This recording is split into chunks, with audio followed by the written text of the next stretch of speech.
Ladies and gentlemen, welcome back to It's the Bearded Man podcast with your favorite, the world's favorite bearded man, Bobbbaaaay. Each week with our guest episodes, I try to put the spotlight on someone who, in my eyes, is tapping into their inner potential.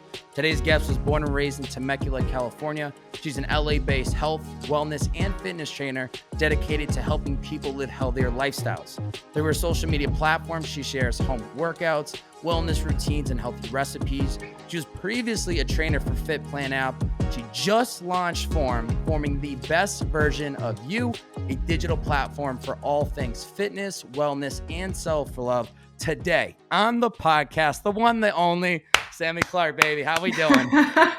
She's here. Oh, I'm here. I'm doing so good. That intro just gosh, so good. Thank you so much. I mean, it's such an honor to chat with you because the one thing that I see in you so clear to me is you are living in your power. And I know that wasn't, there's been a journey to get you to where you are today. And it has been, outside looking in, it's been years of self-work, solitude, probably a lot of deep work of having stillness and alone time, of questioning, like, am I on the right path? And I know there have been some pivots with where you thought your career was going and then kind of changing it up. But I'm so excited to chat with you today because I just, I can feel the energy and I see it in you.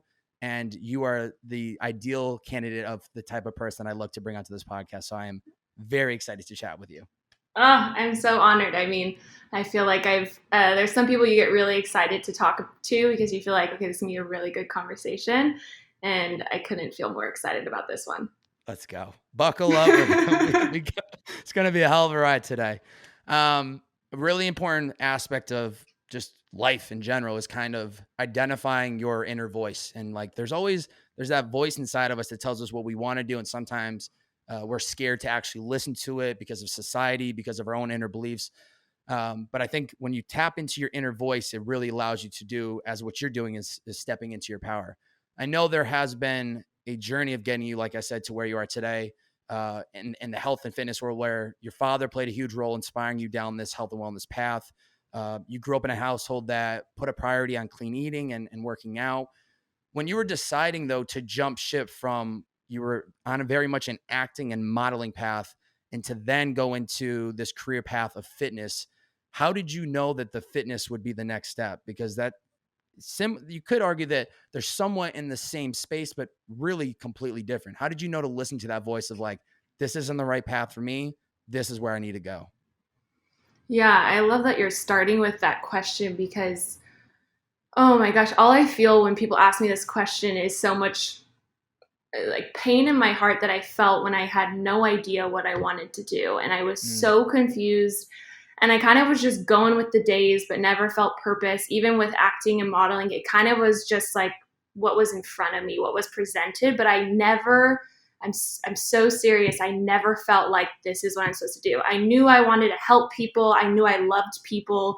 I knew that I loved to be in front of a camera. Grew up dancing. I studied broadcasting at a community college. Like, I knew that was a thing, but just nothing made me want to wake up and get after it. Nothing like that passion wise. I definitely was a happy person and loved getting up every day, but definitely nothing was like, this is my thing. And so interesting enough, workouts were just part of my life just because of my dad. You know, he always taught me discipline and always taught me, you know, when you feel good, you look good.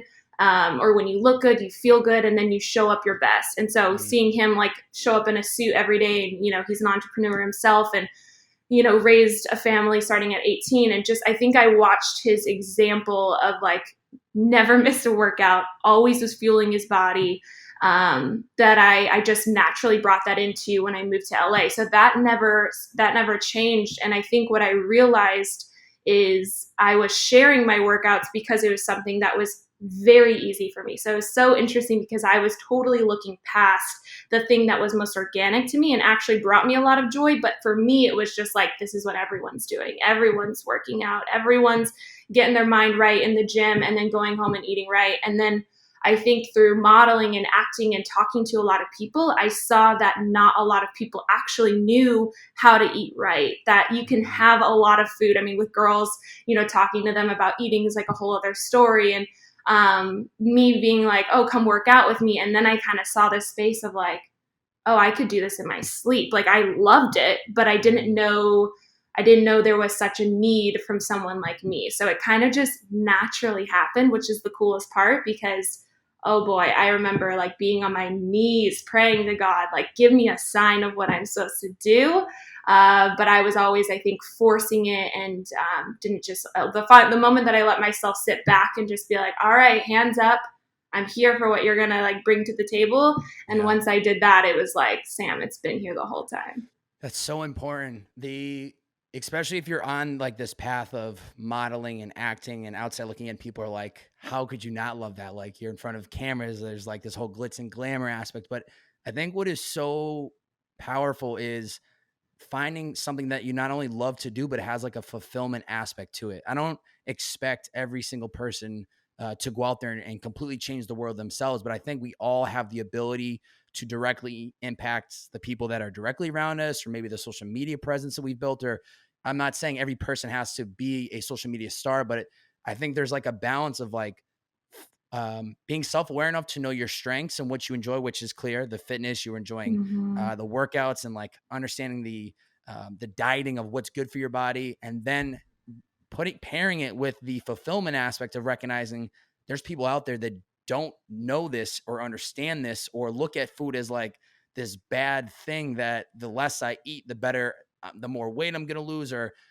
and it's just it can be a really dark place for people. And so that's the alignment. You find something you're really good at, and then you match it with how can I also help more people. And I think that just is like that becomes such a lifelong problem that you can solve, because there's always going to be more people to tap into, and there's always going to be more room for you to grow within it, which is, I think, is just amazing.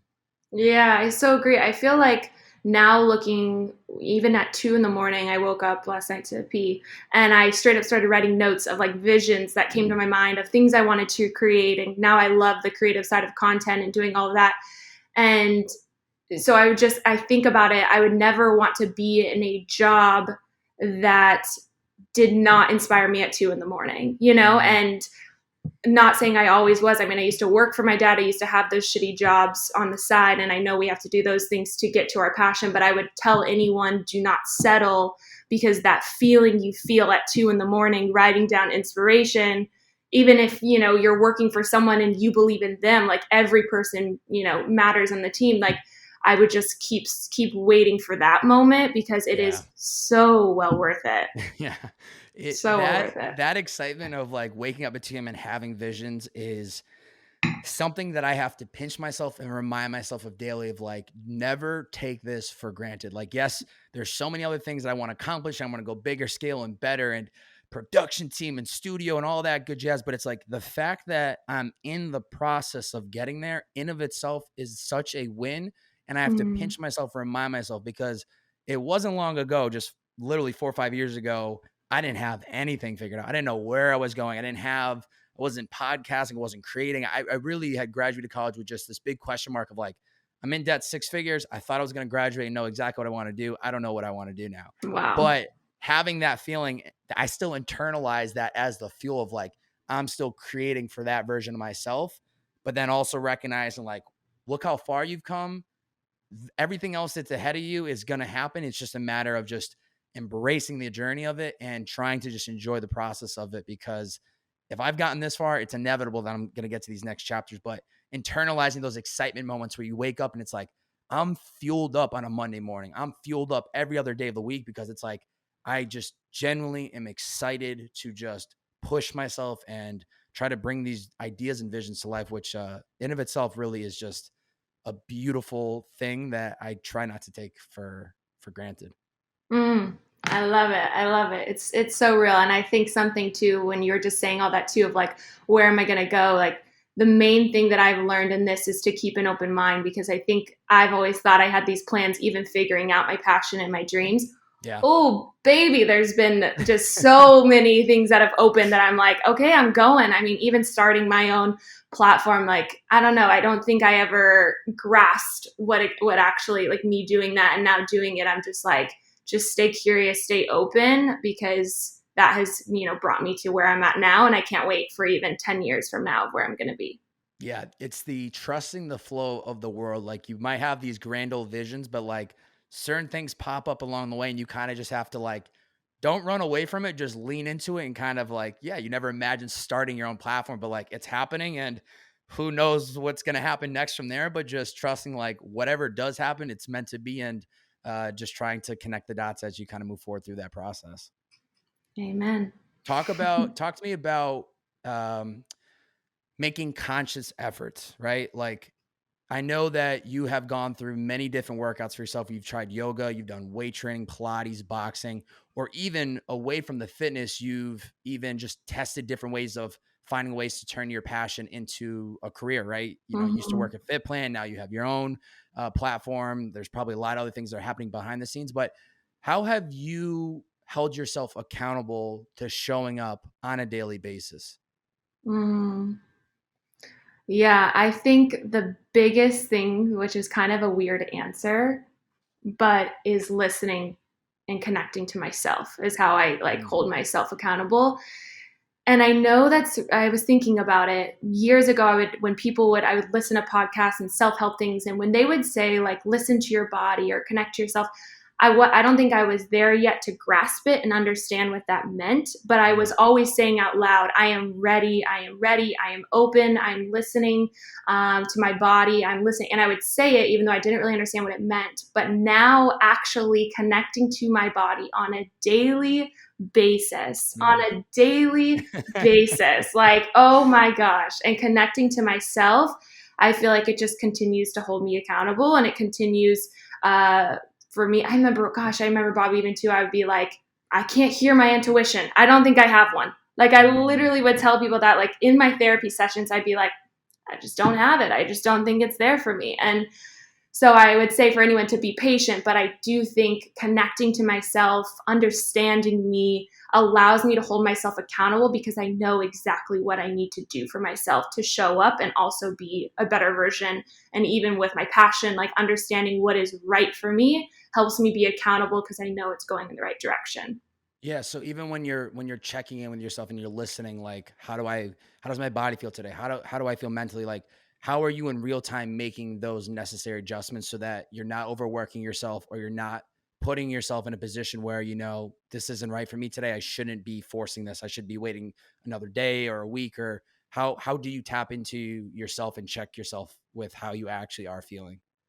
Yeah, I mean, let's give a real example of yesterday. Like, I Mm, totally was supposed to do this podcast with you, and had a situation that happened to me, and I could tell my body was trying to tell me something, speak to me, and you know, I have a really hard time because I also when I say I'm going to do something, I do it. So yeah. to not show up to something or even, I have a whole team behind me that lean on me. So even being on set yesterday and just feeling kind of off, it was my job to show up and like be my best, but also to be honest with them of like, I don't think I'm going to be able to do the full, workouts that we need to do because I need to show up for me right now and me needs a moment.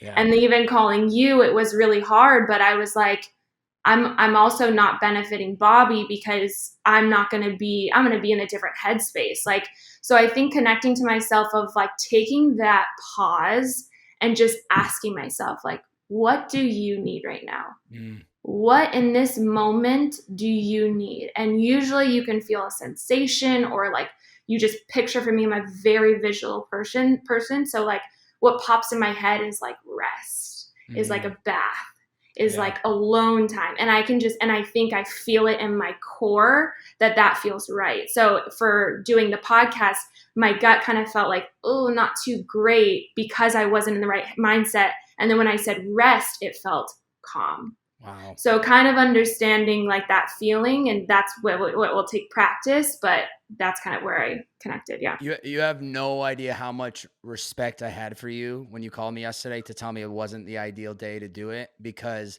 there is nothing more than I appreciate than somebody being self-aware enough of themselves and doing what is the priority for them. Like Mm. you have there that is one of the most important things that I think I've learned in the last couple of years with trying to develop my own career and just like going down a very self-development path is that you literally have to prioritize yourself before anyone else because if you don't, who else is going to check in on you? Who else is going to look for you? So it's that I was so appreciative of, because even too, it's not only do I appreciate you, hold like being your biggest person, where it's like I'm watching and I'm checking in how I'm feeling, but also too, it's like it's a respect thing where it's like, hey, do you, in my opinion, it's like, do I want to do a podcast with someone who's not in the headspace?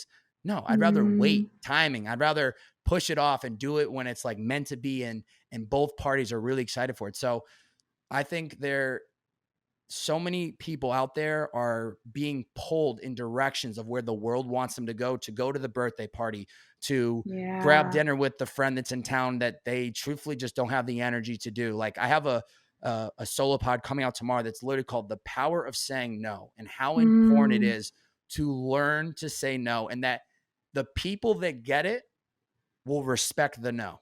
The people that understand the power of it will respect it, and they won't hold a grudge. They won't take it personally. I tip chills. my hat when I get a no from somebody, like, hey, going to, this past weekend, I knew you guys were driving back on Sunday. I text JT, hey, tequila party. My boy's throwing a launch party. You got to come. He's like, I don't think that's the vibe. I literally, in my mind, I was like, I respect it. I was like, sounds good, brother.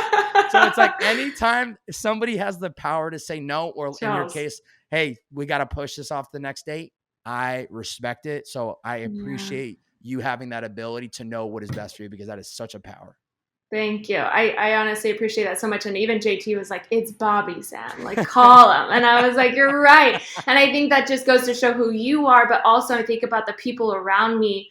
I've really cut a lot of ties recently Mm, because the expectations were not even too high. They were just too draining, mm, like the no's were hurtful for people, or the no's were not understanding. And I'm like, if you don't know, my intention is always coming from a loving place, yeah, always. And every friend that is in my life knows my intentions, and I know theirs. So I know that if they didn't call me when something crazy happened, I know that they were doing something else that they needed that moment, and they will call me, And yeah, I think it allows me to also enjoy my relationships more and enjoy working with people, because when the expectations are, just on a level of like, I understand their intention is from a good yeah. place, I just think the no's are like, let's go. People get, yeah, you got to dish them out, because at the end of the day, if you become a yes person, you're not creating the space that you need, where sometimes you need the space to relax, to reflect, to catch up with old friends. And it's like, if you say yes to everything that comes inbound, you're literally just going to be running around like a crazy person and never have time to yourself. Yes. And I think the pandemic really was the first time people were forced to stop chasing this hamster wheel of constantly always going, going, and going, that they Mm, finally have been able to have the space where it's like, I actually really like having a lot more downtime. Maybe I should be saying no to all these things that I'm getting invited to. Like, just because my calendar is open next Thursday doesn't mean I need to go to this dinner. Like, do I want to go? Am I going to be happy that I'm going, or am I dreading saying yes, dreading the day of, dreading post dinner that I yeah, even went? So I think it's just really, really important to recognize when you need to say no, and stand by it, and people will respect it every time. I agree. Every I time. really do. Every The time. community aspect, though, you said like you've assessed, like, who's surrounded by, who's in your inner circle, and that's one thing that I really respect and love about the community, just outside looking in, that you've surrounded yourself with, where it very much feels like a group of people that, and I was talking to Casey about this when we were at Penmar last Wednesday. To me, it seems like such a welcoming and friendly, like, community of just people wanting to see other people succeed, and Mm, being a human, and just like being there for people whenever they need them, but also cheering them on, and everyone's in their own lane. And it's like, there's so many ways that everything is just kind of getting connected. And I think it's really beautiful.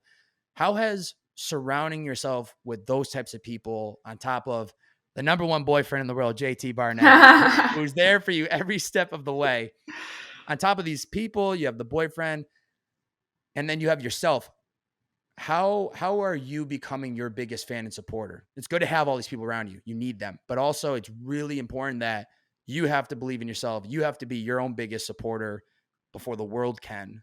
Because if you mm. can't, how are other people going to believe in you for things that you want to accomplish? Gosh, I mean, so true. So, so true. I think having routines and rituals in my life is definitely a huge way. I'm my biggest supporter. Yes. So, We're getting into that. We'll be getting into that. oh, I love it. I love it. A morning routine, and this is not me being dramatic. Like even hearing from my boyfriend of the year, he, is all about TikTok, and he always tells me exaggerate, your hooks. Like they need to be exaggerated. And I posted one the other day that said the morning routine that changed my life.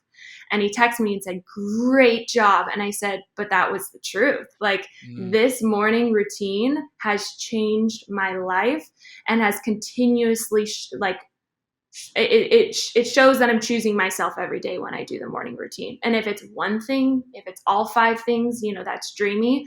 But I think how I be my biggest supporter is my morning routines, my rituals, my self talk. I think my mm. self talk to myself is so huge because I can struggle with that a lot. Like my self talk can be kind of rough, which I think a lot of people's can, and not even rough in a weird way. It's not about you can't do this of like work stuff. I kind of am very confident with like whatever's supposed to happen is going to happen with that, and I Yeah. work hard, and I so I'm good, and I have God in my heart, like all of that. But I'm hard on myself about my looks. I'm hard on Mm. myself about me being a good person. I'm hard on myself about the way I treat people. So that stuff I work on a daily basis, and that's me showing up for myself and being my biggest fan.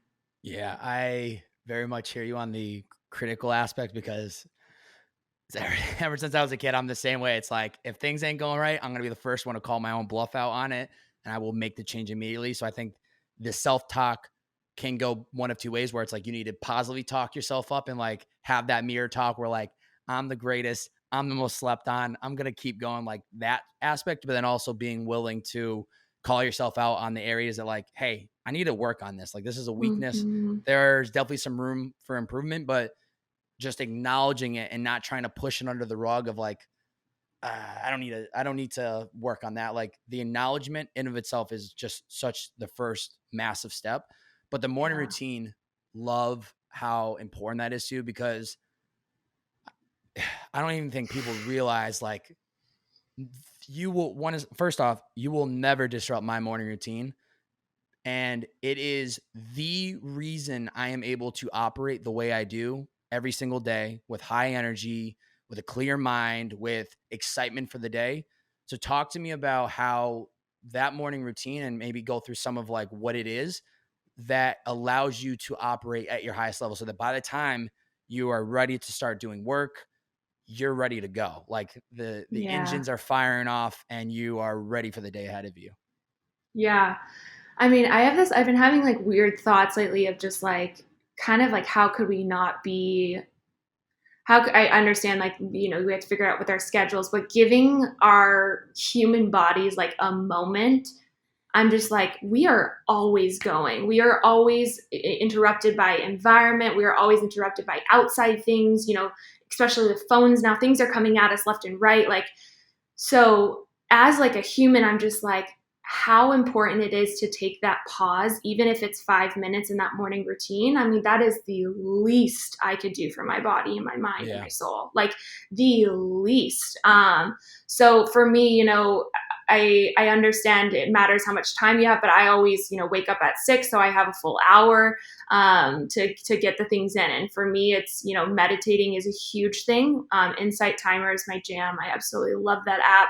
And then it's setting the vibe. I light a candle, drink a whole glass of water, and that for me, that moment is literally me saying like almost picturing flushing out everything outside of my body and saying it's a new day.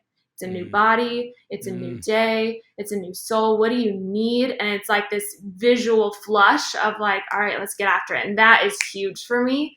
mm. Um, and then it's journaling is a huge thing for me. I started with the 5 minute journal and now have progressed to my own prompts that I've created that just really suit so well for me and like what my intentions are for the day. Like that is even something too. Like sometimes we just jump into the days and not actually think about our intention as a human for the day. And every time I think about my intention that I want to give to someone, receive, oh, it's a different day. It's a Yeah. different day, you know? So I think my journaling routine is really important. And then reading is also really important for me because I'm super curious. So I'm not a fast reader by any means. So I give myself 10 minutes every morning, set a little timer, but at least allows me to continue reading because I'm not the best at picking up a book. So yeah, I feel like those are main things. And then, getting outside is like huge. Even if it's stepping on Mhm. my balcony and taking a huge, big breath of fresh air, or if it's going on a 5 to 10 minute walk, like I think we learned a lot in COVID that being outside is like everything, I So know. that's something I try to implement too every morning. I could never. It's funny you're saying that because it's like I could never not live in California ever again. Like growing up in Massachusetts, wintertime, wintertime. Sammy, it is misery. There's no going outside. There's no like you're just in the gray, in the snow, and it's just Oh not the no. best scenario. But having lived out here long enough, I make a point to every single day get outside at least once, sometimes twice, usually in the morning and then like either mid or back end of the day. And just getting out and feeling that beautiful California sun. It is invigorating and it just lights Ugh, me up. So I hear nothing you on like that. it.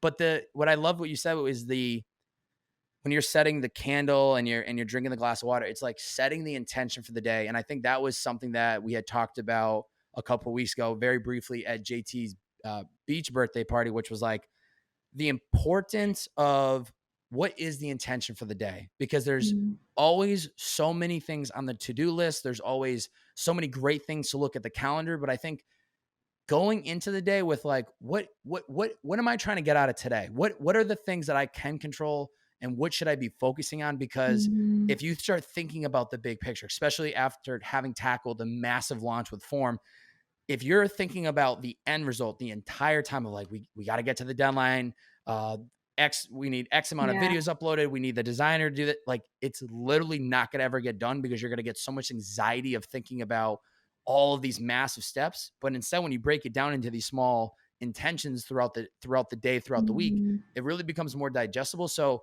what do those intentions look like? Are you kind of like writing down a couple things that like are musts in your day that you need to get done, or how do you prioritize your day so that you're not getting that overwhelmness of like, fuck, I got so much to do and there's literally not enough time to get it done?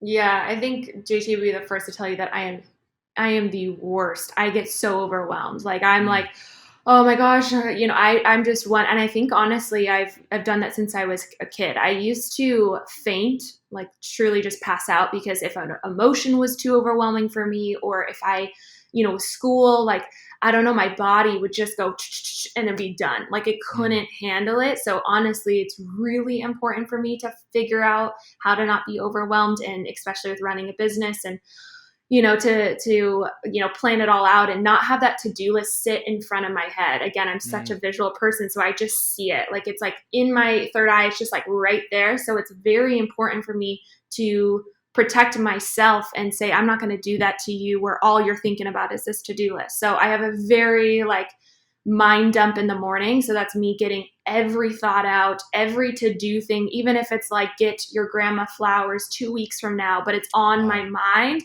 I Yes. have to get it on paper. I have to, I have to, I have to. So, I mean, if anyone saw my journal, they would crack up. It's like tell JT, like, I don't know, his fingernails are too long. Like, it's so funny because I just write everything because I need to get it out of my brain. And Yeah. once it is out, I'm like chilling because I'm like, it's Yeah. on paper, like, we're good. So I think that's something I do. And then from that list, I will write next to it, like, do this on Monday, do this on Sunday. So it allows me to not look at that list and be like, I need to get all of that done today. I mean, there's no chance. This is pages long. So having, each task have a day is super important. And then from there, I only take 3 tasks from the list. So some people do 7, Wow. some people, I feel proud of myself if I did 3. And then it allows me to go back to that list and say, let's get in another 3. But at Mm. least that 3 does not feel too overwhelming. And then I feel super proud and accomplished and productive if I did those 3.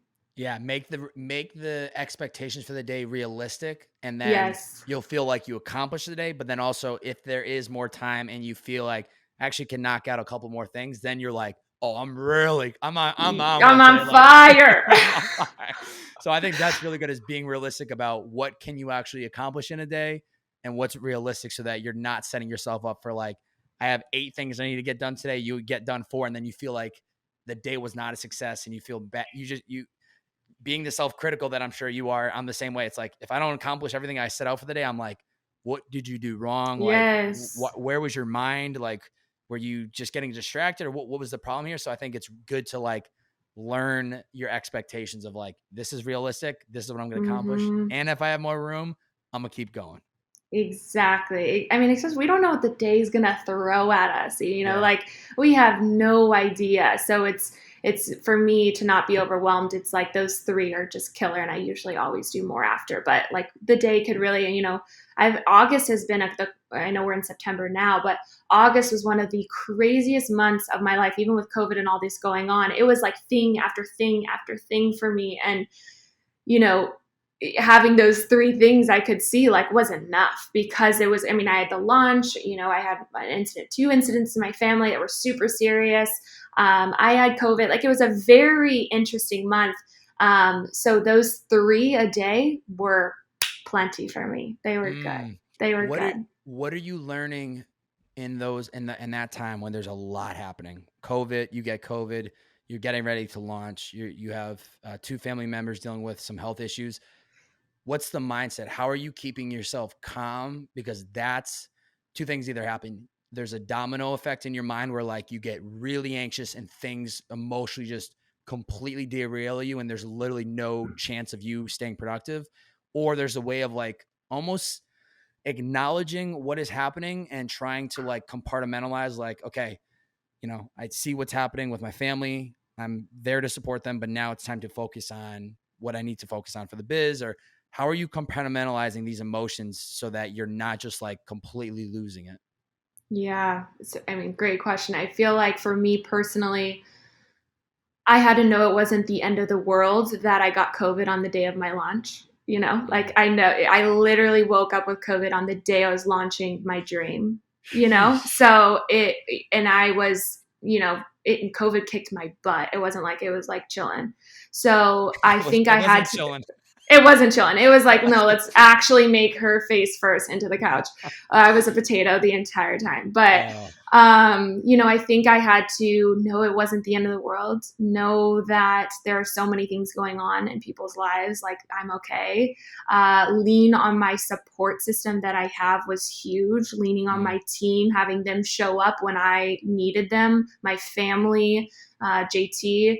And I think also talking to myself and being like, you need rest. mm, I hear you. I hear you. mm, It is the biggest day of my life right now. And you're telling me I need to just lay on this couch. So mm. I think just having a different perspective, I could have totally made it worse and been like, I can't believe this is happening the day that I'm doing, all this, or even with my family stuff going on. And I think I just had to sit back and be like, self, I hear you. Self, I got you. I'm going to rest. And that's exactly what I'm going to do. I'm going to sign off on social media so you can sleep. And Mm. whoa, was that the hardest decision of my life? Like with this launch, like I literally said, see ya. Like no one Yeah. heard from me, like crazy. And then, even with the family and the health issues, I also had to have a different side to it where I needed to show up for them when I needed to show up. But then I also needed to have a boundary of, hey, I do own my own business. So we do need to figure out a plan B here because I think everyone's leaning on me. So that was another moment where myself was like, hey, you also have your things you need to be accountable for. So let's Mm. figure this out. So it's interesting. So much was learned in that month, but I think connecting and talking to myself of like what I actually needed was best because that's always what's best for everyone too, right? Like if I'm Yeah. in anxiety of like so anxious but trying to support and help, like no one's even going to want that vibe around either. So it was like I'm not helping the situation if I'm like trying to do 20 things at once. Instead, let's call another family member in who can step in here and and we can all get the best of both worlds. So I think yeah. Ladies and gentlemen, quick break from today's episode, and then we'll get right back to it. Super excited about today's episode because we are brought to you by Tenzo Tea. Now, if you've been following me on IG, you know that I live with one of the co-founders, and I can promise you and attest, since moving into Venice at the top of the new year, I have switched from a coffee drinker to a Tenzo tea drinker. Okay. Now, let me just say this. Do I still incorporate coffee into my life? Yes. But do I drink Tenzo tea and matcha more? Absolutely. So if you're watching visually, you can see it comes in this beautiful can, and I get these monthly care packages where I actually use 3 scoops of Tenzo and I mix it in with some almond milk, and it gets me fired up for the day. Also, it's very sustained. It isn't like this incredible, crazy high rush of caffeine and then an immediate drop. This is a much more sustained energy boost throughout the day, and it has been a game changer in my life. So, a little bit of context to Tenzo tea. 64% of American adults drink coffee every day, and they pay the price with dehydration, jitters, anxiety, headaches, all that bad stuff. Switching out the morning coffee for matcha helps us stay level headed, focused, and avoids the coffee crash. Tenzo matcha contains natural caffeine and L-theanine that keeps you energized and focused like a Zen monk. Who does not want to be a Zen monk? I want to be a Zen monk. You want to be a Zen monk? We all want to be a Zen monk. The product tastes great with just water and also makes a delicious matcha latte. Like I said, I mix it with almond milk. You can mix it with water. Totally up to your preference. Your call. What do you love most about Tenzo? What do I love? It's great tasting, simple ingredients, matcha, makes you feel great, eco-friendly, and they have a subscription program, which I am signed up with. So you sign up, you get your your Tenzo refilled monthly at 60 cents per serving. Pretty much a damn bargain, if you ask me. Tenzo keeps you alert and focused for longer so that you can be more productive with your day. 36 milligrams of caffeine per half teaspoon serving. I do 3 scoops every time I make this. So it's definitely a lot of caffeine, but I gotta keep the blood flowing throughout the day. Naturally occurring L-theanine and that switches your brain waves to be focused, meditative state. Matcha has the highest amount of antioxidants per gram of all superfoods. Powerful antioxidants such as AGC protect your heart and brain. It provides immune support, boosts your metabolism to burn more fat, protects your skin health, and prevents bad breath. Who wants bad breath? Not me. No wonder studies show that green tea is one of the keys to healthier, happier, and longer life. Matcha is pure powdered green tea. You need to get some today. I'm telling you right now, you won't regret it.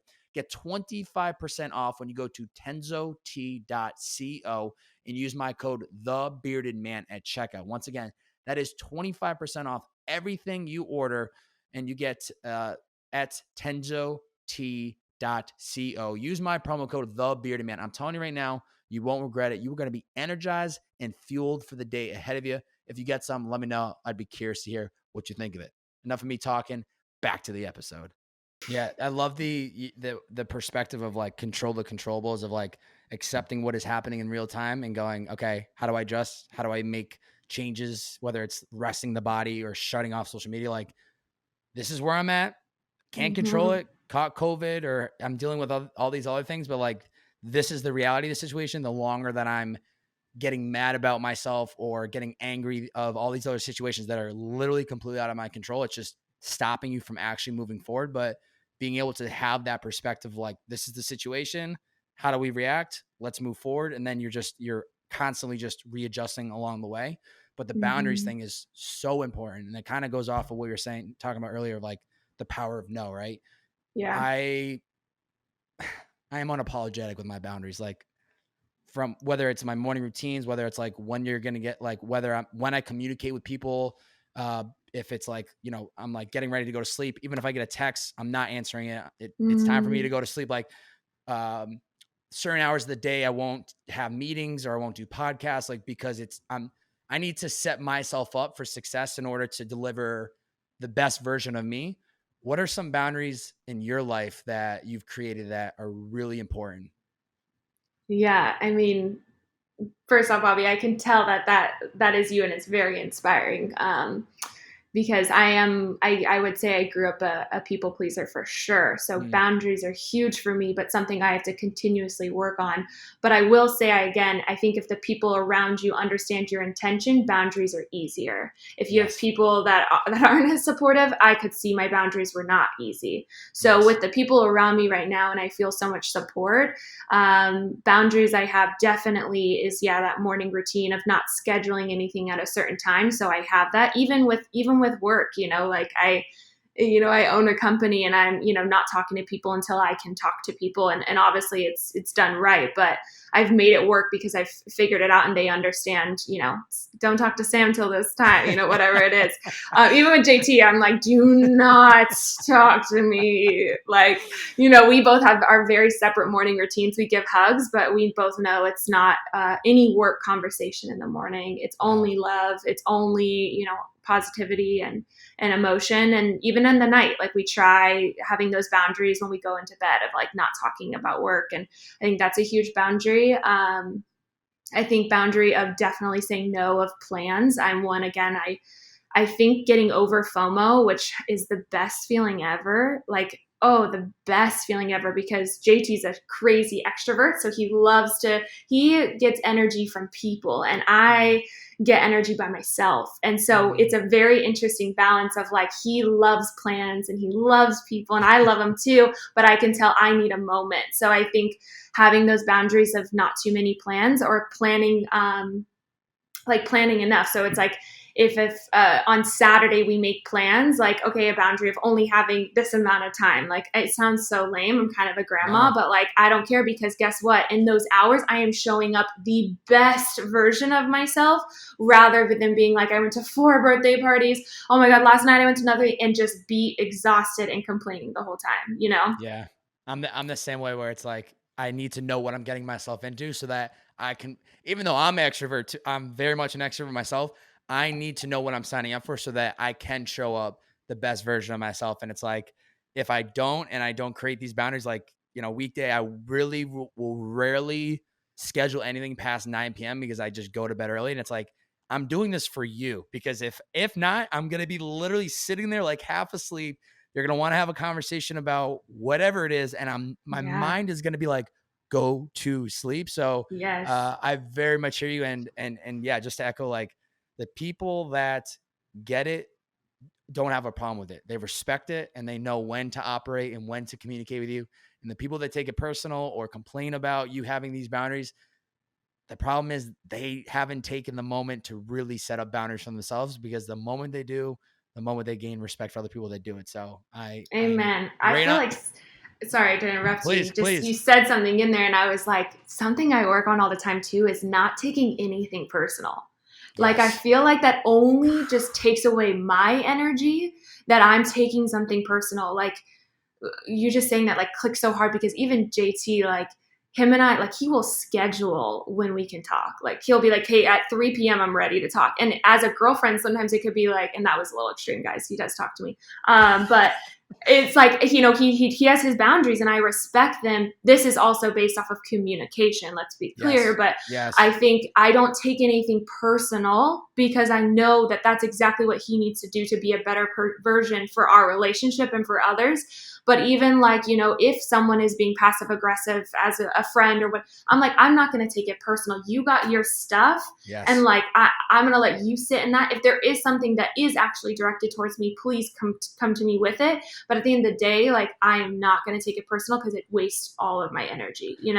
Yeah. Even you telling me that he schedules like, hey, 3 o'clock, we can talk. I actually really respect that, because I have been guilty where, like, I'm in the middle of working something, and family is a very high priority to me. So like, if I see Mm. my mom calling and I see the phone, it is so hard for me not to pick up, because part of me is like, is there a problem? Like, I got to check in. But then I'll pick up and I'm like, hey, what's up? And then she just wants to catch up. And in my mind, I'm going fucking crazy, because I'm like, my mind is so like dialed in on like what I'm working on. And so I've gotten better at communicating with her, like, hey, like, I actually have to get back to something. Like, I just wanted to make sure everything was good. But that's even something I've like tried to like consciously make an effort. And I told her this like 2 weeks ago. I was like, Ma, I really have to get a better job of picking up the phone when I can talk to you, because when I see you call, I have to pick up, but I know it is actually not of service Mhm. for you. And she's like, I get it. She's like, just don't pick up. Like it's fine, you know? And so now we have kind of like text communication where like, if there's an emergency or something I need to like talk to her about, she'll text me saying, call me when you have a second. And I know, red flag, shut it down, give her the Yeah. call.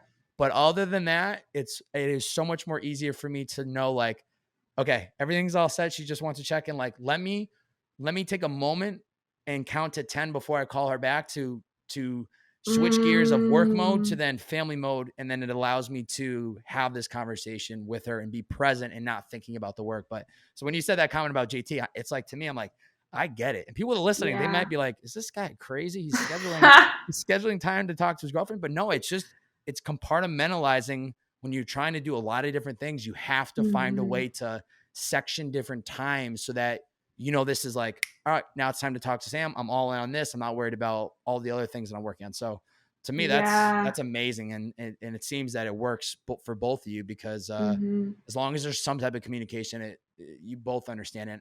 And I told JT on the podcast that we did, but I'm like, outside looking in, you guys got this shit figured out. You guys, I know what they say. Like, you don't know what happens behind closed doors. And I'm like, all I see is sunshine, roses, and butterflies. So whatever JT's doing and you're doing, I'm all for it. Something's working. I mean, I feel like, I mean, we've been in a relationship now for 4.5 years, and I mean, of course it's not. Of course it's not. You know that. Like, let's go. Come on.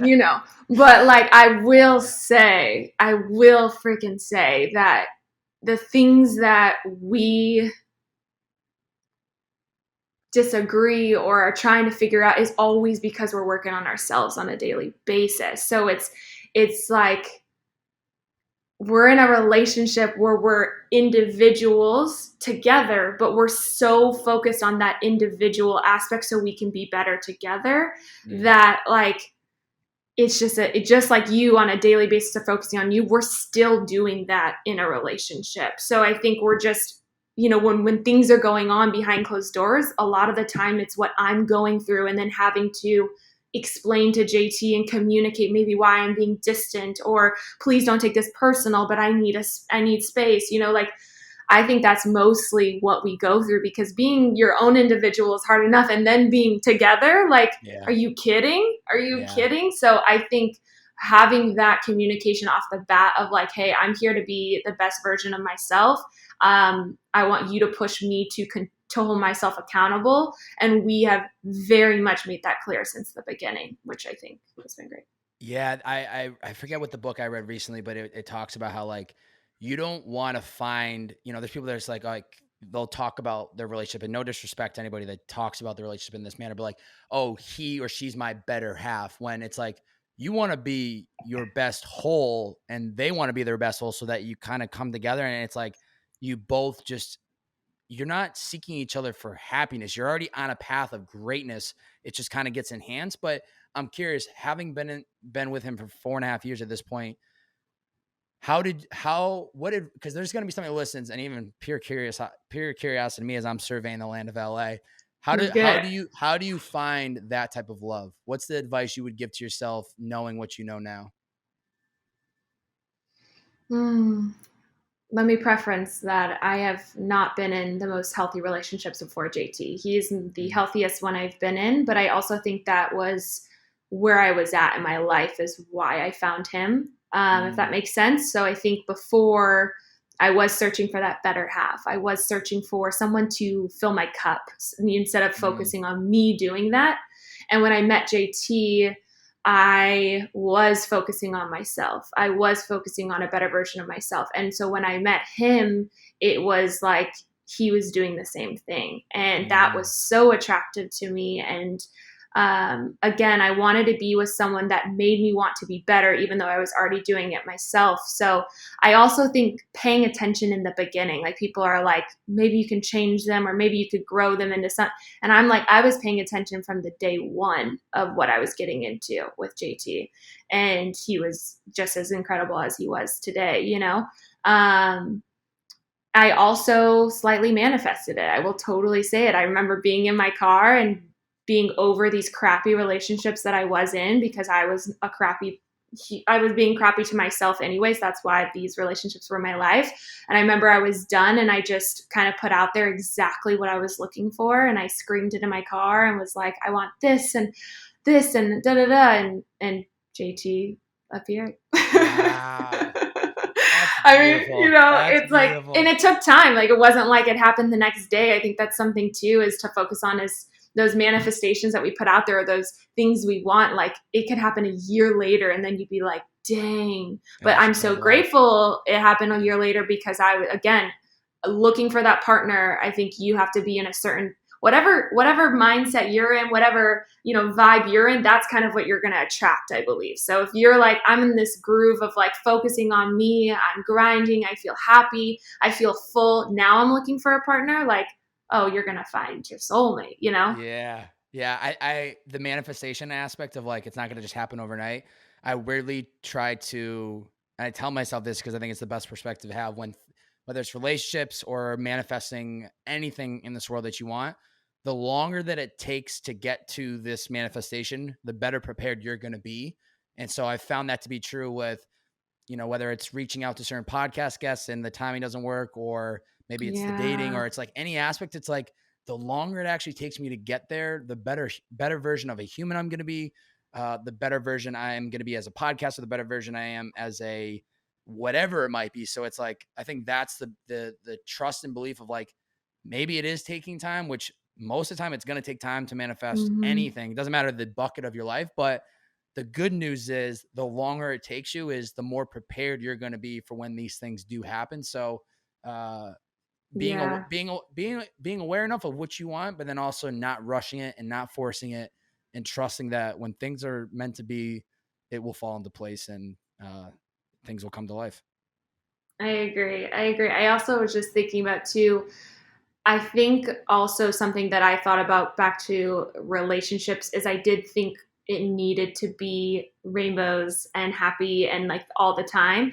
And I Yeah. even think about, you know, there's so many moments in the beginning of and I's relationship. I was leaving my job at the time and he was retiring from hockey. We were both Wow. going through very identity, trying to figure out who we were moments. And so it was rough in the beginning because of our Wow. individual journey. Like, we were so committed, like I said, to being the best version of ourselves and focusing on us, but it wasn't a nice one. It was rocky. Like, because our journeys were so tough and then we were trying to be lovers, like, so I think just remembering to like to not compare your relationship to anyone else's, because I remember I would see friends who were having those rainbows and roses and I was like, I'm freaking in the rocks right now, bro. Like, we are, yeah, like we're, you know, We're in the 3 in the trench right morning now. talk, yeah, like, are you kidding? I'm off the trail, like, this is insane. But as long as obviously he's treating you right, like, that's the thing, it was never about that, it was about us Yeah. being on our own journey. So I think also just remembering like the beautiful part about life is being a human and understanding the rawness of that. So choosing that partner is not looking at them, you know, any less perfect than you are. Going through an identity crisis, or, you know, really changing things up, I think tends to be the reason that people will hold back from actually making that switch. You know, they're on a path of one career and they're like, I am not happy, I'm not fulfilled, but I went to college for this degree and I'm now a Yeah. lawyer and I hate it.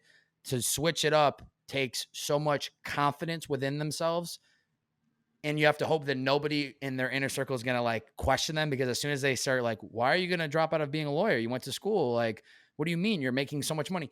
That identity crisis is not an easy route. What does it take to do that?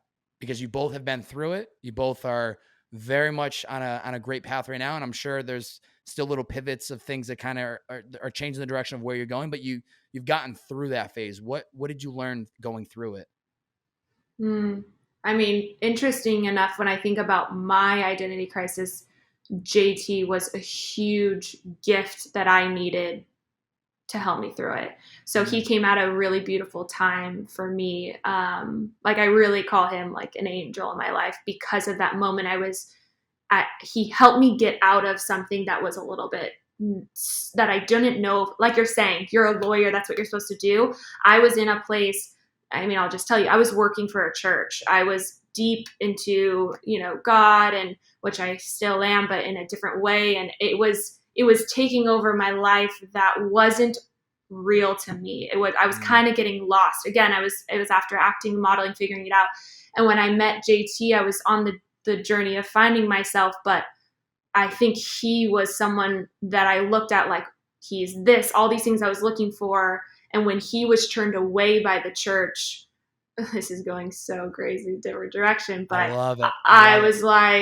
was like, oh, this isn't my identity. This isn't, I need to actually leave. So I truly look at him as he was something that got me through that. But um, for his, sorry, I won't speak for him, but he had a different situation. But he was a huge, so having a support system was huge for my identity. And then again, I think always knowing the universe is working for you, or God, or whatever you believe in. When you have that peace of mind, I think it helps you get through anything. And Yeah. also, when you continue making those really hard decisions, you will always see a better door open in my eyes. Like every time I've made the hardest decision of my life that took so many minutes for me, or hours and days and time of like stressing over, every time I made that decision that felt right for me, the door that opens after that is like the door to heaven. It is the Yeah. door of how I've gotten to where I am. So I think I just continue challenging that identity that I think I'm supposed to be doing, or others think I'm supposed to be doing. Even today, like I could wake up tomorrow and change my mind and say, I want to, go do this thing. And it's kind of scary. But at the end of the day, I'm like, the universe got me. Yeah. You got to trust that inner gut. If something isn't right and it doesn't feel right, once again, you have to be the one that makes the course correction and changes the direction, because nobody else will. And even though people might question you and ask you why, why you're doing X or why you're doing Z, you just have to go. There's a great book I just read. It's called Relentless by Tim Grover. Mm, The basketball trainer for Michael Jordan, for Kobe Bryant. And the one thing that he always talked about was in these high moments of both of their careers where games on the line, they're on the free throw line, it's the championship, whatever. There's crowds of people screaming at you, so yelling at you, like miss the shot, saying good things, bad things. But what I loved about the book is that he talked about the importance of going internal, to sound out the noise and go internal, and mm, have these conversations with yourself, or just listen to your own inner voice. And I think that's what it comes down to when you are going through these identity crisis and trying to make the change. A lot of energy and voices are going to be coming thrown at you, even when you don't even ask for their opinion. yeah. And maybe like listen to the couple that are good and positive, like you got this, like grab hold of those. But at the end of the day, you have to go internal and you have to be honest with yourself about what is it that I want to do and what do I need to do to make that change. And then it's at that point, it's just that trust belief of like, I'm just gonna one day at a time take a couple of new steps in this new direction, and I'm gonna figure things out as I go. But it's Mm-hmm. I went through a very similar phase graduating college and driving Uber full time, and people are like, they went and got their 6-figure careers, and I'm the guy that drove Uber. It's like, what the fuck are you doing? Like, you got a college degree, but it was like, I listened internally. I was like, I Yeah. know this shit's gonna work out, and it did. And similar to for both of you guys have gone through your own journey of just recreating that identity, and it's a Mm-hmm. really not a difficult thing to do in the moment, but it is something very doable for anybody that listens and is not on the Yeah. path of where they want to be going. Yeah, I so agree. And I feel like the biggest thing that I could share through all this that I think I keep repeating is connecting with that intuition, connecting with yourself, right? Because Yeah. at the end of the day, like that's what's guided all of these answers, and guided me in my relationships, guided me in my career, guided me in my self-help. Like all of that has come from within. So I think even if you're confused right now, if because I know people in my life that are, and I can tell they're not ready, because I was once there. I was not ready to understand what it meant to connect with myself, understand the depths, understand the work, all of the things. That to just say it out loud continuously if you really want it, and if you're super curious, and be open to saying like, hey, I want to get to know myself, I'm ready, I'm here. And that for me, that's exactly what happened. And when I was ready, it absolutely happened. Yeah. I found my intuition. It's there, And it's been there. you found it. You sure as hell found it.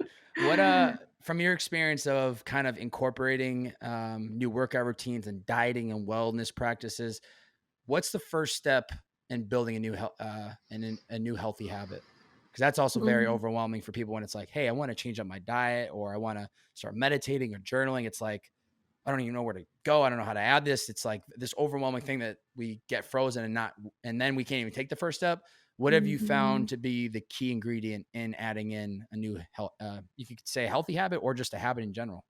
Yeah, I think taking a really, really, really small step. So it's like if it's start journaling, you go buy a journal. That doesn't mean day one you start journaling. That means you went and bought a journal. You Mm, bought that pen to go with that journal. So I think what I see a lot with working with people and clients and things like that is that it's 1 to 100, and nothing clicks when you're trying to go 1 to 100. It's just our body's like, I'm sorry, you want me to give up everything tomorrow? Like not zero happening. junk food, zero, like that's just not going to happen.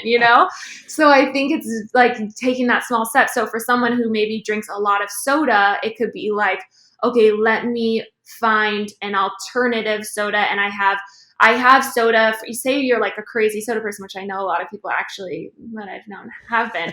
You change that out for that other soda, but you still have one on the weekend. And like that's why Mm, I think the dramatic, like, let me just strip everything away is how we, probably don't finish a lot of the goals we have, or even for, the healthy habits or starting a new workout routine. It's like starting small. Like if you've never worked out a day in your life, I wouldn't probably, go to Barry's 5 times a week, like let's take it yeah. slow. Let's start with some walks. Let's start with, maybe a yoga flow online. Like I think it's being realistic and being so kind to yourself that like that is good. Like Mm, like round of applause that you went and bought that journal if you want to start mm, journaling. yeah. So yeah.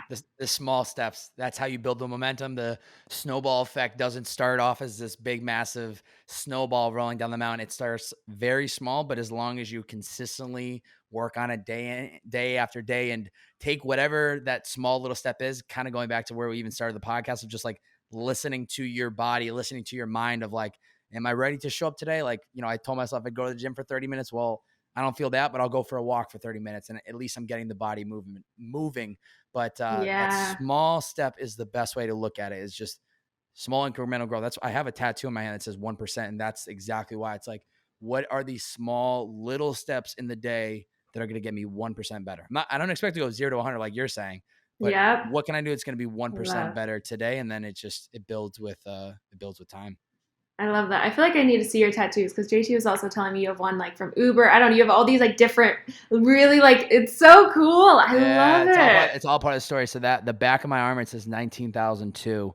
And that was the total number of Uber drives I did in my career. I got a year after I stopped driving Oh Uber. that is Yeah. I'll epic. show you the rest So in person. cool. I got a couple Yeah. different stories, but that's why I love tattoos. Everyone has, I know you have a couple on in you as well. And I think they all have a Yeah. different meaning, different story. And I think that's the beauty of it once you start inking your body up. So we got to get some more on here So soon enough. cool. We got to So get some cool. more. All right, we're going to get into the final five. These are very easy, either one word or just kind of one sentence, and then we'll kind of wrap up. First question. What self-care activity, and we kind of have hit on some of this, but I guess just to summarize it, what self-care activities help you be your best self? Wait, sorry, did you say one word? One, some of these you can answer one word. It's one word or one sentence. Sorry. Okay, cool. Okay. Yeah. So repeat the question. Yep. Got to clarify that a little better next time. That's my. I She's was like like, one word. shoot. Meditating journal, yoga. One word. Literally. My brain's No, like, one word or one sentence. I think moving forward after this podcast, it's just gonna be one sentence because the one word's I gonna throw love people off. it. What self care activities help you be your best self? um, I actually could give you one word, Mother Nature. Mm. Even that's two, but you know what I'm saying. I think being outside is the number one thing of how I get life. I love that, and you can be outside Mhm. and do a magnitude of other things. So I think Exactly. that's really good. If you could go back and tell yourself one piece of advice at any point of your life, what would it be and when? Mm, probably in the moment where I had no idea what I wanted to do and I was forcing it so hard that I think um, I would have told myself to trust the process and start working on, like, look within. So kind of like work on myself in the meantime when I can't figure out what I want to do, and to just trust the process. Love that. Love Mm-hmm. that. What's an area of your life you need to put more effort into?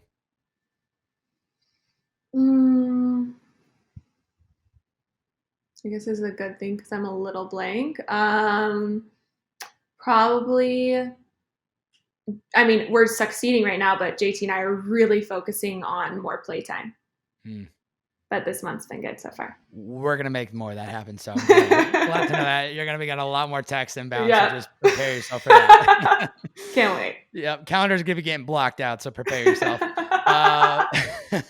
What is the first step that anybody can take to reaching their inner potential? I think, like I mentioned earlier, of just saying out loud that that's what you want. You know, for asking out loud of what I want is to reach my maximum potential, and I'm ready, and I'm here, and I'm listening. That's good. That's really good. If somebody has listened in for the last 61 minutes, they made it this far on the podcast, what is one challenge you have for the listeners today as they wrap up listening to this podcast? One challenge, any challenge. To not check their phone in the morning for at least 10 minutes, because we're going to start small. So we got to build. So if you do check your phone, give yourself 10 minutes before you do. And if you don't check your phone right away, give yourself 30.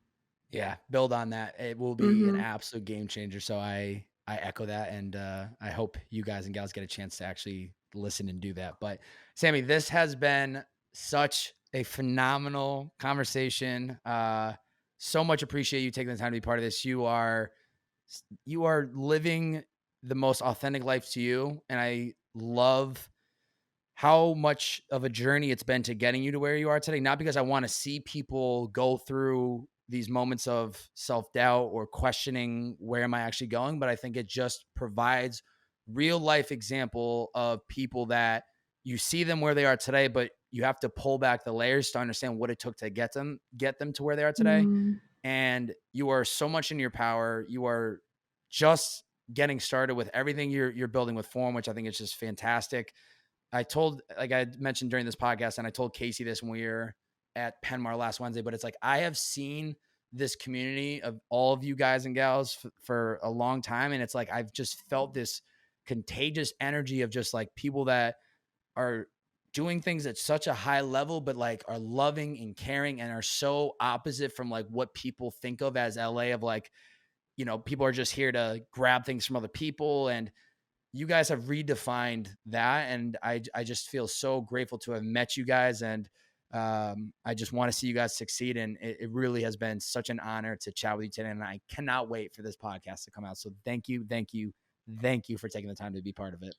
Oh, my sir, thank you so much. I enjoyed this, and you know how I feel about you. I think you're freaking awesome. And the reason this podcast went as amazing as it did is because you're the host. So thank you so much. And everyone go to Penmar, because we've said it 3 times and everyone's going to show up. Yeah, that place is going to be packed now. So get ready for that. They're going to start mobbing out.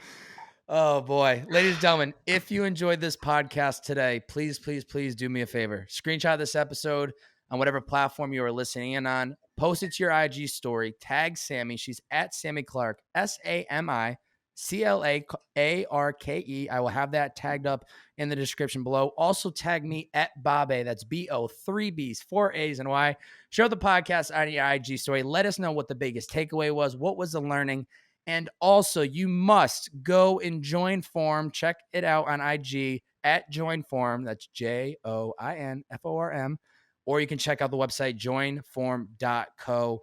And you can get in that sweat fitness with Sami, as she will lead and guide you to being the rock star that you deserve to be. Any last thoughts or comments, Sami, before we wrap up?